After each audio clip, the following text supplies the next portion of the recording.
Hello, hello everyone. We are back with Ambre.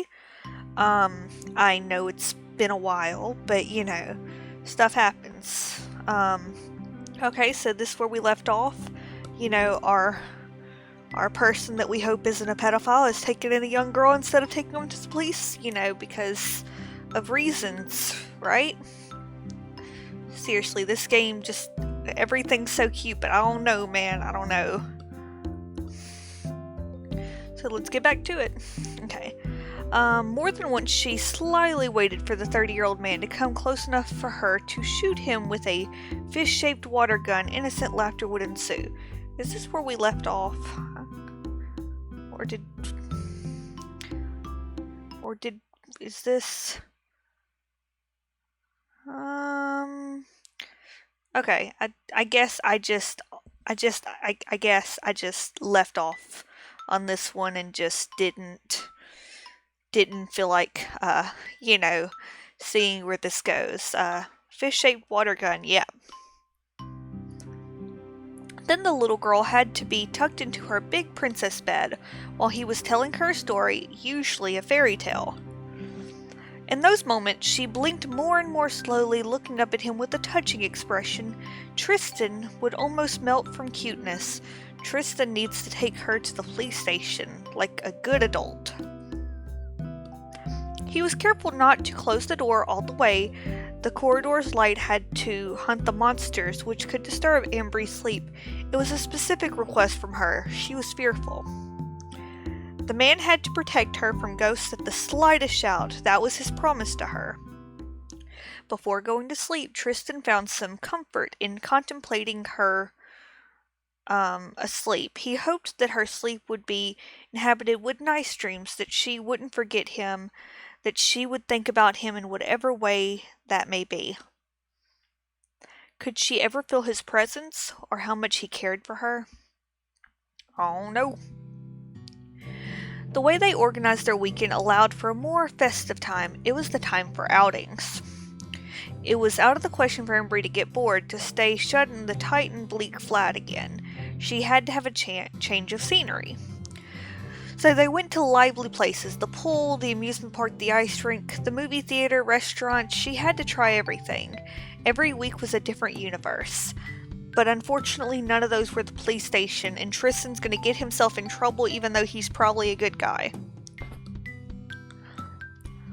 Running along at a brisk pace with her impeccably polished shoes, the little girl jumped from ride to ride while hanging on Tristan's arm. It warmed his heart to see her having innocent fun. In front of a smile that big, he could only imitate the girl's good mood despite himself. Every time, when she would inevitably ask for dessert, a pancake or an ice cream. Oh, she thinks a pancake is okay, that's chill. He would watch her spreading whipped cream on her face out of the corner of his eye. The temptation to lick the dab of ice cream from the tip of her nose or the corner of her lips was nearly too much. You know what? I ain't even gonna say it, I'm just gonna keep going. Such a display, both childish and unhealthy, tickled his darkest thoughts, his most pitiful thoughts. However hard he rejected them was all his strength. His hands became sweaty and trembling. His hands confessed his torment. But Ambry couldn't understand. Ambry was a little girl. Only a little girl. Okay. The months flew by at breakneck speed. Tristan refused to admit it, but his young friend was growing up. He wanted to ignore the fact, turn a blind eye, but the unstoppable passage of time had already started to do its work. Ambry was going through a strange crisis. That evening, she was particularly angry and proclaimed vigorously, "I don't want to be a child anymore." How so? "I want to become older." "But you have plenty of time for this, Ambry." "I want to become older faster. That way I can do more things." The 30-year-old man sighed. He obviously did not know how to answer such assertions. He had never had a child, and he was not very good at calming down revolts regardless. Taken aback, he left the girl to sulk in the living room to go take a long, relaxing shower. While he was soothing his worries in the rush of hot water, she displayed an angry pout. That's not fair. I wish I could be able to write now. If I only had a model. I wonder what Tristan's wife looked like. For example, I'm sure that she was a kind person. But he never wants to talk about it. He avoids the subject. It could be that he is hiding something from me. I don't know. Intrigued, Ambre took advantage of his absence to open a drawer she had never touched before. Inside, under the telephone directory, was a big leather notebook. Convinced she had found a treasure, she grabbed it and opened it. It was a photo album. Spread on the pages were bright smiles and tender gestures. Oh, that's kind of sweet. Okay, browsing through the pictures, the little girl discovered her guardian young and dashing in the arms of a coquette young lady. Alright, I'm about to, y'all can't see it right now, but I'm on my phone looking up the word coquette, because when you see a word you're not sure about, you look it up, right? Quettitish.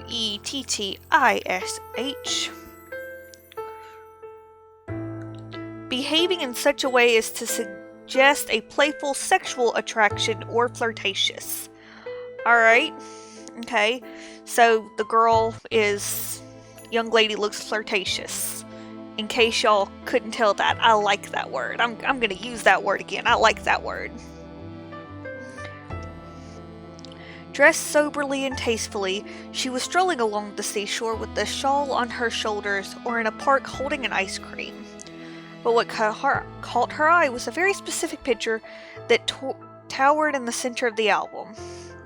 Tristan, wearing a suit, was leading his lover out of a church with clumsy footsteps under a shower of flower petals.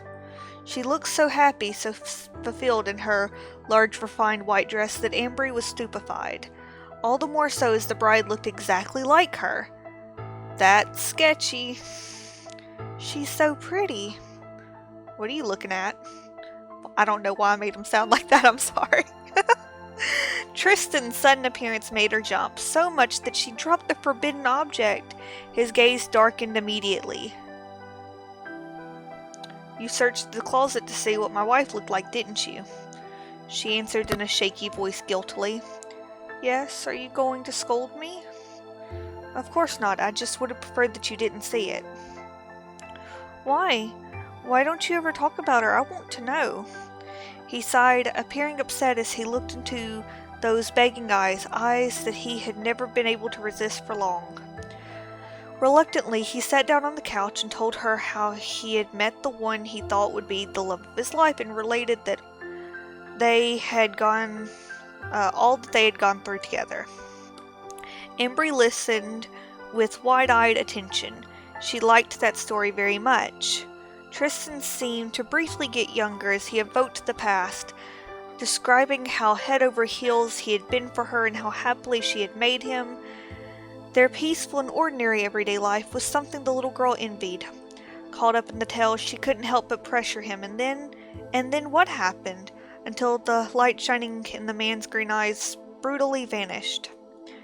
And then she left. Where to? Far away, to a place where I can't reach her anymore. Look, Tristan, I don't want to hear that she's done died. I ain't got that. So like, we're just gonna pretend that far away is Canada. She's in Canada. Canada too far out of your reach. So here on out, anytime he says that his wife's gone, she's in Canada. Every day I pray that she'll somehow hear me, that she'll wake up, that she'll remember me. Or does she maybe have some kind of Alzheimer's? Where she just doesn't... Or maybe in a coma? Look, I need to stop thinking. I don't know if she'll ever emerge from that dream that's keeping her captive. Is she dead? Sometimes it feels like it, but no, she's still alive, just in a different world from mine. If I could have joined her, I would have. I would have sacrificed everything for her, and today, she's forgotten me forever. That's sad. Tristan sighed again, head down as a heavy, crushing silence came between them. Ambre stared at the photo, bewitched by the woman's smile. Deep down in her heart, she had an odd thought. If I was older, I could replace Tristan's wife, and he wouldn't be sad anymore. Alright. That night, she left a devastated Tristan lying as immobile as a statue on the sofa. Slipping between the covers of her cozy bedsheet, she felt helpless. If only I was older. The thought took root more and more violently in her mind to the point where it became an emergency. She had to become Tristan Mallory's wife. A new routine seized little Ambre. It was now out of the question for her to stay a little girl. She wanted to grow as suddenly as a butterfly, a beauty cursed by its... Hello, Mr. Phone. Why don't you tell me what that word is? I'm sorry, that was not even close. EPHEMERAL. Lasting for a very short time. Cursed by its short life. Cool. Ephemeral. According to how you pronounce it, it's ephemeral. It is ephemeral. Ephemeral life. A beauty cursed by its ephemeral life. Alright. Google is your friend. Thus began a kind of adolescence. She no longer woke in the morning when Tristan went to work. She waited until midday to surface and took her meal at that time. Tristan did not call her at the usual hour anymore either. He knew that she would not be in the mood. After a brief meal, the young girl watched television while leafing through magazines bought with the pocket money her benefactor gave her. Her afternoon fluctuated between American TV shows and beauty tips. Between the pages of the magazine, she learned how to become pretty to seduce men, an idea she liked a lot. She wanted Tristan to look at her, to take an interest in her in a different way. I ain't gonna say anything, cause y'all already know... Sorry. Y'all already know what I'm trying to say or think or whatever, so I'm not gonna say nothing. But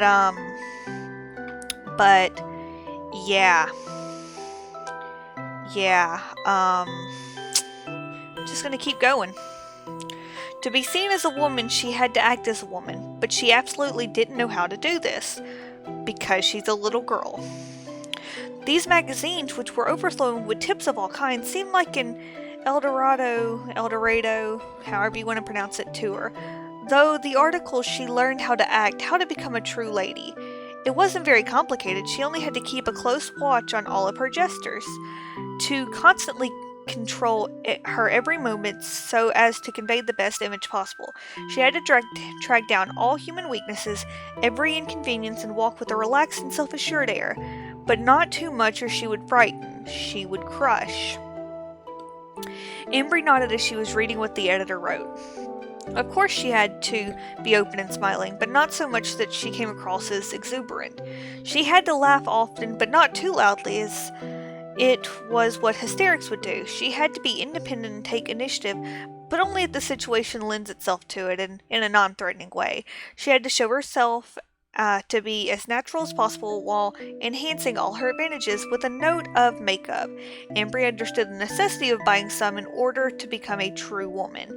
She had to dress in a feminine way to demonstrate her worth while being sober enough so as not to attract unwanted attention. So in other words, she needs to find the exact middle ground in order for this little girl to seduce this 30-year-old man. Okay, let's continue.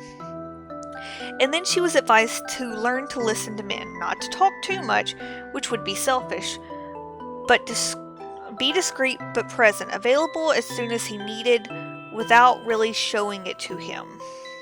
As she turned page after page, the young girl felt a pressing urge to spend money on all of the products shown in the advertisements and praised by the editors. After all, she would need them in order to seduce the brave Tristan. How could she have the slightest chance without cheating a little? Further down, a revealing psychological test claimed that Ambre would gain more affection by acting like a fragile little girl. Men needed to be reassured of their virality and of their protector's role. Plus, she was too vulnerable, too frail. She couldn't manage anything worthy without some help. She had to find validation in his eyes, validation of her very existence. If he thinks that I'm pretty, I'll be pretty, like in that photograph. Oh, Ambre, I can't hug you. I can't take you to the cops to find you a nice place with, okay, just gonna keep going. Like this, Ambre spent her afternoons reading tips from women's magazines, training herself to conceal. When she wasn't watching series, often romantic ones, she was shopping in the city to bring back clothes, accessories, or cosmetics.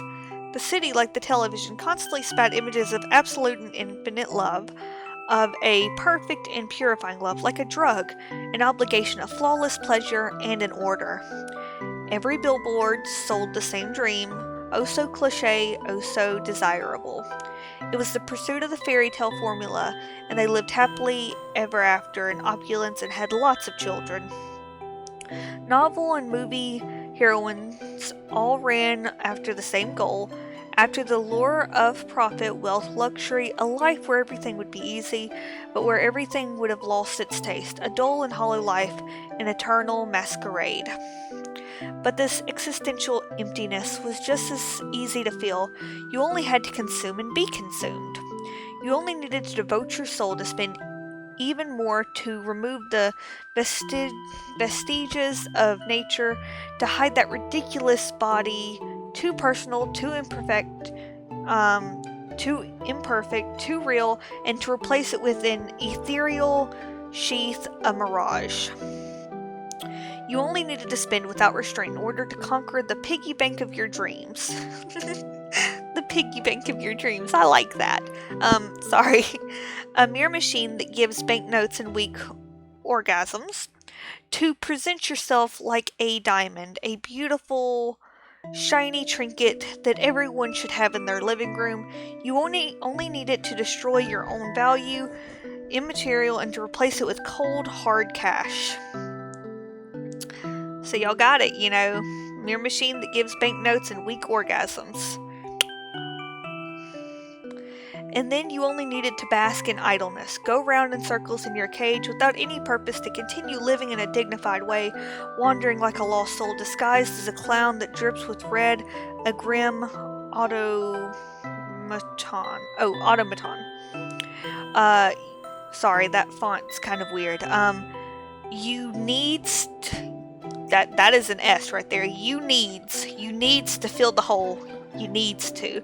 The absence of life, the disease that devours your blood, all your authenticity, with money, always more money. Bye until you're forget the unease, the angst. Ambre admired today's celebrities, those picture-perfect idols on which nothing stuck out, bodies without even the slightest trace of life. That's depressing. Their uninspired songs only glorified a permanent state of pleasure without toil. Like mass-produced Barbie dolls, all these celebrities merged into a single canon of beauty, deemed as unsurpassable, absolute truth.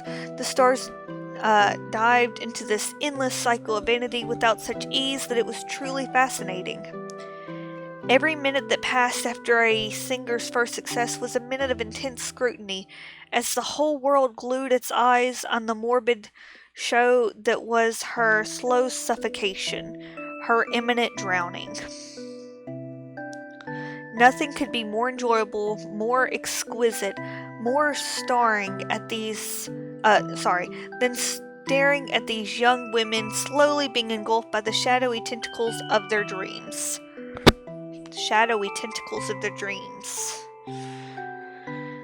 They sacrificed their bodies to the cut of surgical scalpels, to the point of no longer resembling themselves anymore, to the point of transforming into some kind of wonderful monster.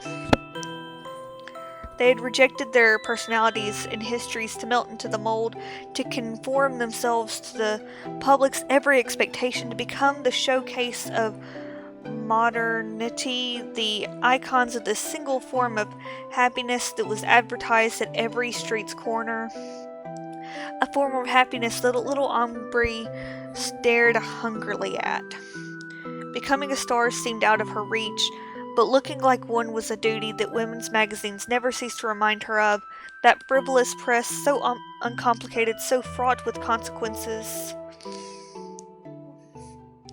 When Tristan Mallory came home at the end of his working day, he would find Ambre waiting hand and foot, trying to cook delicious meals for him. Ambre, always elegant, craving to look her best, like a perfect little housewife with a strong character. He was past the point of missing the innocent days, but in all honesty, he didn't even understand why the young girl was putting so much effort into becoming such a perfect creature. One evening, while she was cooking a usual dish, one which the recipe had been recommended on TV, accompanied by a candlelit table in order to celebrate his birthday, he dared to ask, "But Ambre, why are you doing all of this for me?" The honest question hit like a ton of bricks. His complete incomprehension sounded like an insult, and in case you doubt that it sounded like an insult to her, I mean, just look at her face. She's so... She'd probably spend hours gussing up in the bathroom, hours to appear fit to be seen, fresh. She'd probably spend hours tidying the house, cleaning every nook and cranny until it was spotless. She'd probably spent hours decorating, hours taking care of this god-forsaken roast, laboriously cutting vegetables, and here he was asking her why she was trying so hard. Oh no. Okay, the knife in her hands fell violently to the floor, emitting a metallic sound very much like an ill omen. Why am I doing this? Why am I doing this? Okay, Ambre's voice trembled dangerously. While getting closer, he noticed her hands were shaking. I didn't mean to click, but okay. Eyes wide open, soaked in tears, she exploded. Because I want you to love me. I want you to look at me. Why don't you ever look at me? Am I not good enough? Is that it? I will never be as good as she was, will I? She? But Ambre, who are you talking about? Dumbfounded, Tristan held her in his arms as tightly as he could. No, he truly couldn't understand. He couldn't understand such intense and sudden sobs. Oh my god, I think I figured it out. Sorry, that was sudden. What if Ambre isn't a little girl, but actually is his wife? What if Ambre, who is his wife, is actually a grown woman who thinks that she is a child? So, of course she's out of reach, and it would make sense why his wife would, it would make sense why his wife's room, that Ambre feels like was made just for her. Okay, yeah, that's what I'm thinking is the case. Or at least that's what I'm going to go with. That way I don't feel like he's a pedophile. It's okay for him to love his wife, who's not actually a little girl, but this is how she sees herself. And that's what I'm going with. Because I feel like that may be it. And if that's the case, then that's really sad, and I'm going to try not to cry. Okay. Reassured by his gesture, Ambre wanted to explain herself. I'm sorry. I'll never be able to replace her. Who are you trying to replace, Ambre? Tell me. Your wife. I can see that her departure left you very sad. I wanted to bring a smile back to your face. I wanted to take her place so you'd forget about her. For a split second, Tristan Mallory was breathless. It was surreal. He would have pinched himself to make sure he wasn't dreaming, but no, the pain in his chest was far too real, too pitifully carved in him. How could he answer such a declaration? How could he find the right words? Catching his breath with difficulty, the 30-year-old man took Ambre by the shoulders and looked in her eyes for a long time. After a brief sigh, he affirmed, "Listen, I will never be able to forget my wife, alright? It's impossible. But that doesn't mean I don't want you. It's the exact opposite, actually. You're very dear to me, Ambre. You hear me? I need you. You already have her place." Wait, what was that? Okay, well, you're very dear to me, Ambre. You hear me? I need you. Yeah, you already have her place. Okay, so I did read that correctly. So please stop crying. Don't make it even harder than it is. The young girl shyly dried her tears and her features changed to an adorably naive expression. She looked sincerely despairing. You're okay with me? What made you think I'd abandon you, huh? Oh no, he's crying! He's crying! Oh no! Don't cry! Oh. Nothing. It's just that you seem to love her so much. I'm a bit jealous. Why is that? I don't know. When I look at those pictures, I can't help but tell myself I must absolutely make you happy. I think I love you. Tristan felt all the courage and determination he had worked up melting away overnight, and he started sobbing as well. He was already sobbing. But I love you too. I've loved you for so long. I love you so much it makes me sick. For real? You're not treating me like a kid? Of course not. Then prove it. What do you mean? Show me you regard me as a true woman. You want me to do that? Ambre silently nodded. She seemed dead set on it, so Tristan softly kissed her lips. The warm and pleasurable feeling went to his head. For a few seconds he felt as if he was holding his wife in his arms, as if she had come back for real. So yeah, I really do think that that's what happened. I really do think that Ambre is his wife. Yeah. That delicate skin, which smelt deliciously like vanilla, reminded him of happy days, long afternoons spent laughing in the sun, peaceful evenings under the light of the stars or by a fire, of a shared umbrella to shelter from the storm. She was here, so close, so far within a finger's reach. He only had to close his eyes and believe in this dream. The illusion smiled faintly at him. At his limit, he embraced her. If you only knew how much I love you. He had so many things he could have wished to tell her, so many that the blood of words blocked his throat and nothing could come out. So, for lack of words to make her understand his feeling, he used his body. I got the achievement, Web of Lies. When dawn's rays of light crept through the window, Ambre was deep asleep, laying atop Tristan's still lukewarm body. Okay, I'm gonna save it there, guys, because, you know, I can't. And I'm gonna save again because, you know, you never know. I'm gonna save it there, guys. And, well, I'll see y'all next time. I'll try to not make it take so long. Okay, guys? So I will see y'all next time.